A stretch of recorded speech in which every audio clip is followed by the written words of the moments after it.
What if I told you that, like, every single time you cross your fingers or, knock on wood or just kind of send this desperate wish into the void, hoping for a good outcome, you might actually be programming the universe to deliver a bad one? Right, which is a pretty terrifying thought when you realize how often we do it. Oh, we do it constantly. Like, think about it for a second. We treat our days like this unpredictable lottery. We treat luck as this invisible, capricious force that, I don't know, might favor us if we just hope hard enough. Yeah, it's deeply ingrained in the human experience, honestly, to just outsource our peace of mind to chance. We just hope things work out. Right. But the framework we're exploring today on this deep dive demands like a complete elimination of the word luck from your vocabulary. Totally. Because if you're operating under the assumption that luck exists, Huh. you are inherently operating from this position of powerlessness. Mm. You're giving your agency away. And taking that power back is the entire mission today. So we are looking at chapter 21 of Rhonda Byrne's book, The Magic. The chapter is called Magnificent Outcomes. Such a great chapter. It really is. Now, because you, our listener, already follow these underlying principles, we don't need to relitigate the basics of the law of attraction, right? We can skip the 101 stuff. Exactly. You know the foundational premise that thoughts become things. But what this specific chapter does is it pushes that concept into much more advanced territory. It really cranks it up a notch. It does. The source material basically argues that you can use a highly specific, preemptive gratitude practice to mathematically guarantee a positive outcome before an event even happens. And that word right there, mathematically, that is the crucial pivot point here. Mathematical certainty, yeah. Yeah, the author establishes this core premise that life just does not happen by chance, not even slightly. Like, the universe operates on exact mathematical laws, down to the finest possible degree. So it's about predictability, not probability. Exactly. The text uses this really excellent analogy to ground the idea. Think about a pilot. A pilot doesn't step into the cockpit of a commercial jet and just, cross their fingers, hoping the laws of aerodynamics are in a generous mood today. Right, because physics isn't some entity with a mood. It just is. Exactly. When you walk out your front door, you don't anxiously wonder if gravity might fail and just let you float off into the stratosphere. I mean, that would be wild, but no, you operate with absolute certainty that gravity is going to hold you down. Right. And the book is presenting the law of attraction as being just as relentless and just as impartial as gravity. Which, I have to say, forces a rather uncomfortable realization.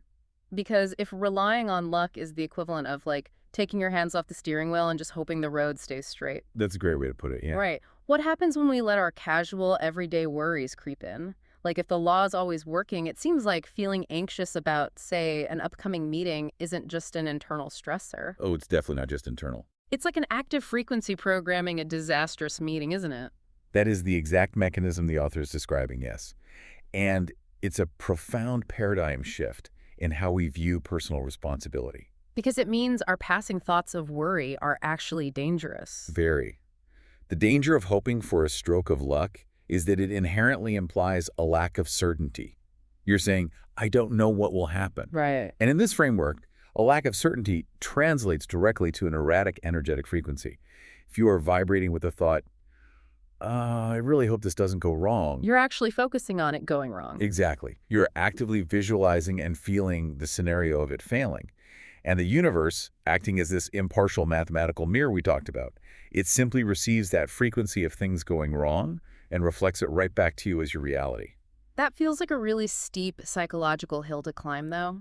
Especially if you consider that we have an evolutionary negativity bias, like all humans do. Oh, absolutely. It's biology. Yeah. We are hardwired to look for threats just to survive. So essentially, our default biological setting is actively working against this mathematical law by constantly broadcasting anxiety.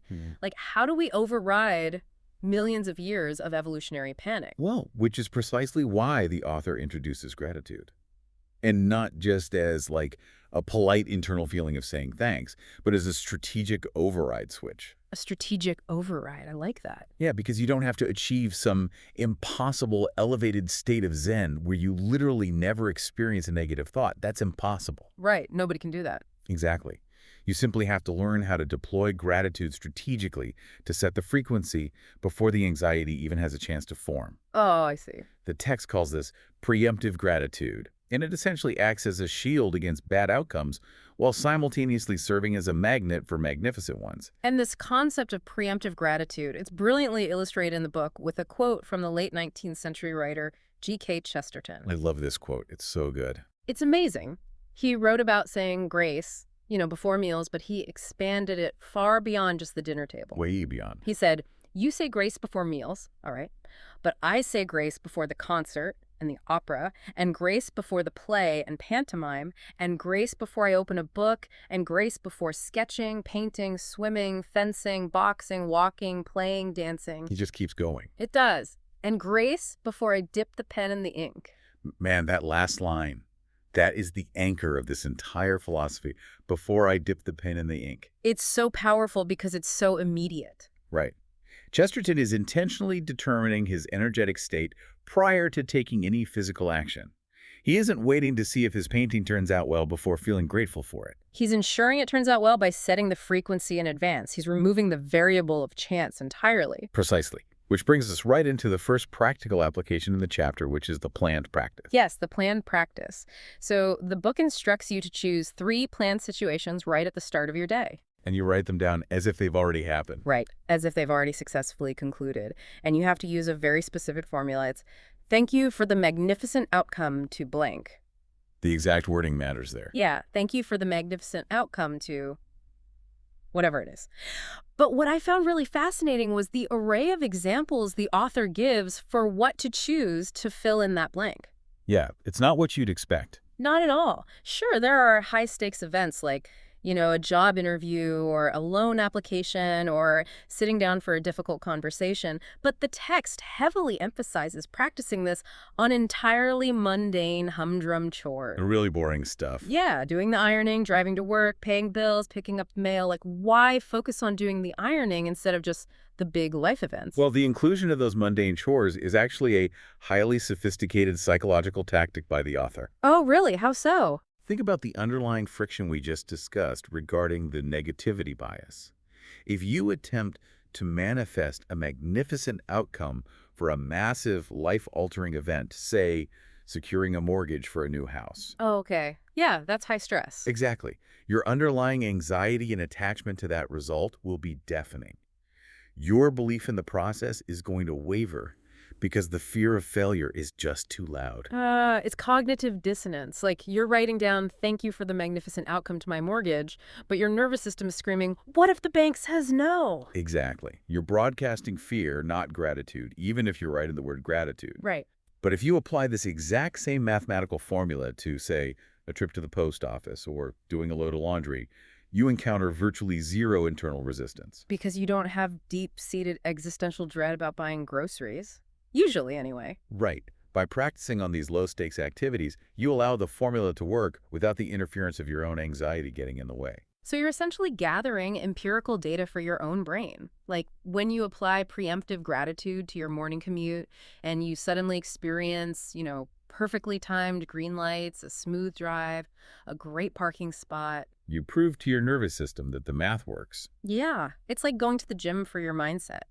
You start with the light weights so you can eventually bench press the high-stakes situations without breaking a sweat. That's a perfect analogy. You are building the muscle of certainty. And, the author also suggests a visualization technique for this planned practice that might seem a little childish at first, but it serves a very real purpose. Oh, the magic dust. The magic dust, yes. The text suggests that if it helps you believe in the process, you should physically wave your fingers in the air and imagine sprinkling magic dust over the event you want to turn out magnificently. Okay, I have to admit, waving my fingers in the air to sprinkle imaginary magic dust on my laundry basket feels, a bit ridiculous. It does feel a little silly. Is there a deeper psychological mechanism at play here, or is the author just leaning heavily into the, whimsical branding of the book? No, it's actually grounded in the neuropsychology of somatic markers. Somatic markers. Yeah.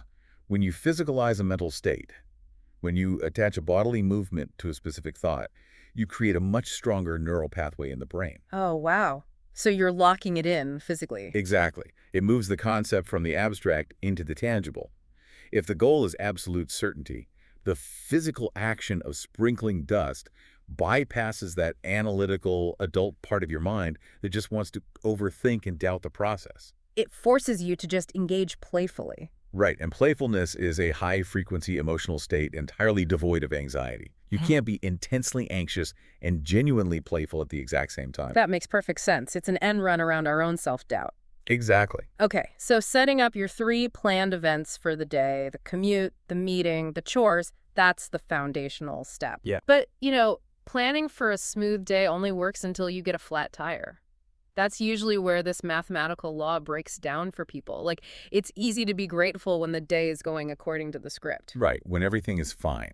But how does this gratitude framework function when you're suddenly caught off guard by chaos? The author totally anticipates this, which is why the second half of the daily practice focuses exclusively on the unexpected. The curveballs. Yeah, because the text addresses a very specific flaw in human nature. When something unexpected occurs, our immediate instinct is to assume something is wrong. Oh, absolutely. The source gives some incredibly relatable examples of this. Like, you arrive at work and the receptionist tells you the boss wants to see you immediately. Instant panic. Right. Or your phone lights up with a call from your kid's school in the middle of the day. Or you miss your morning train. In all of those scenarios, the biological negativity bias kicks in instantly. Your stomach just drops. Yeah, you assume you're being fired, your kid is suspended, or your entire day is totally ruined. And if we revisit the mechanics of the law of attraction as this unforgiving mathematical equation, we see the trap right there. The trap being our reaction. Exactly. When the unexpected happens and you instantly think, oh no, this is a disaster, you are aggressively pumping the frequency of a disaster into the universe. Because the unexpected event itself isn't necessarily negative, is it? No, it is entirely neutral until your panicked reaction programs a negative outcome. So it's basically a self-fulfilling prophecy orchestrated by our own panic. Precisely. Hmm. Which brings us to the second practice in the chapter, short-circuiting the anxiety spiral. This part is so crucial. The book instructs you to choose 3 unexpected events as they occur throughout your day. As they happen, yeah. But the crucial instruction here hinges on timing. The moment the unexpected happens, when the phone rings with that unknown number, or the boss asks to see you, you must stop before you react. That's the key. Right. Before you answer the call, before you walk into the office, you have to close your eyes and mentally say and feel the formula. Thank you for the magnificent outcome to blank. The true power of this specific exercise rests entirely on the word before. It is not merely about feeling a vague sense of, thankfulness. It is an active interception of negative momentum. An emotional circuit breaker. Exactly. You are choosing to set the emotional frequency intentionally before you engage with the unknown variable. You are refusing to let external circumstances dictate your internal state. But practically speaking, this requires a massive amount of cognitive dissonance, doesn't it? I mean, if my flight is suddenly canceled, the reality in front of me looks like a purely bad thing. It definitely looks that way in the moment. Right, so finding a feeling of genuine gratitude for a canceled flight before I even know what I'm going to do next seems incredibly difficult. How do you generate the feeling of a magnificent outcome when the evidence in front of you looks awful? Well, the author provides a really vital piece of philosophy to bridge that gap. The text insists that because you are utilizing a mathematical law, energy is never wasted. The return on investment is, in the book's words, guaranteed. Guaranteed. Wow. Yes, you might not see the magnificent outcome immediately. You might not ever know exactly how you benefited from that canceled flight. But the law dictates that if you input the frequency of gratitude, you must receive a positive outcome back somewhere at some time. So it requires completely surrendering the how.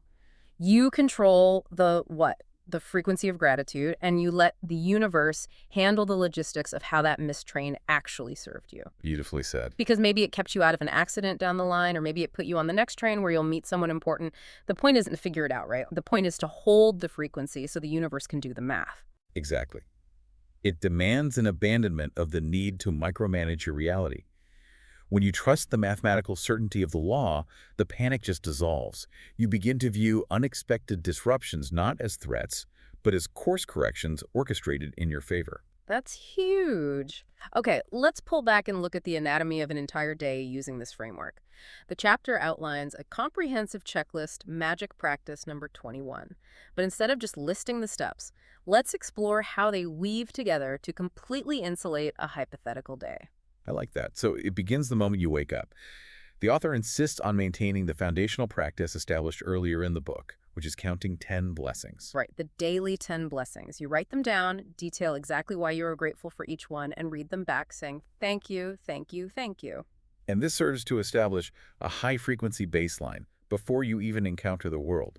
You aren't starting from neutral, you're starting from a state of immense positive momentum. Love that.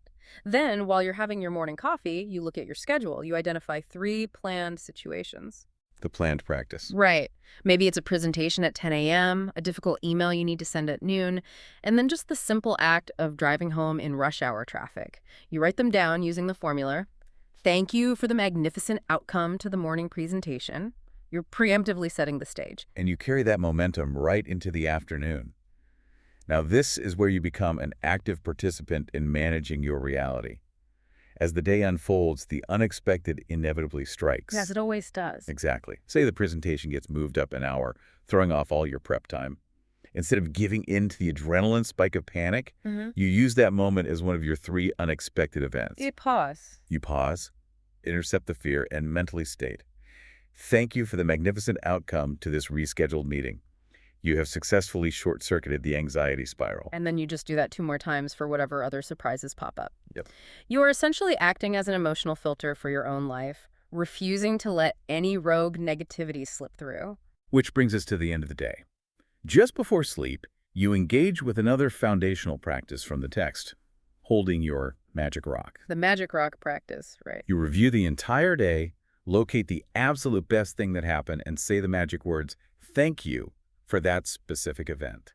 The architecture of this daily routine is deeply intentional, isn't it? Like, you program good outcomes in the morning, you actively neutralize chaos with gratitude throughout the day, and you seal the sequence at night by focusing your mind on a definitive positive result. It's a complete ecosystem, and when you string enough of these days together, the author promises a profound, overarching shift in how you experience life entirely. The book mentions that as this becomes a lifelong habit, you will eventually eradicate a very specific, pervasive feeling. The feeling of being in the wrong place at the wrong time. That is the ultimate promise of mastering magnificent outcomes. The whole concept of being a victim of circumstance simply dissolves. It just goes away. Completely. Because if you operate with absolute, unwavering certainty that the outcome of every interaction will be magnificent, the universe has no choice but to align your circumstances to match that certainty. That's the math again. Exactly. You will find yourself naturally avoiding situations you don't want to be in and effortlessly arriving exactly where you need to be. The psychology behind moving from a mindset of victimhood where life just sort of happens to you to a mindset of complete agency is staggering. Like, how much of our daily exhaustion just comes from feeling out of sync with the world around us, constantly fighting against the current. Most of it, honestly. It's draining. This practice isn't just about getting good parking spots. It's about putting yourself firmly back in the driver's seat of your own reality. It really is the shift from passively surviving your circumstances to actively engineering them. Well, you now have the complete blueprint for Chapter 21. You understand the math, you know how to bypass your own anxiety by starting with those humdrum chores, and you know how to intercept chaos before it spirals. You have everything you need. You really do.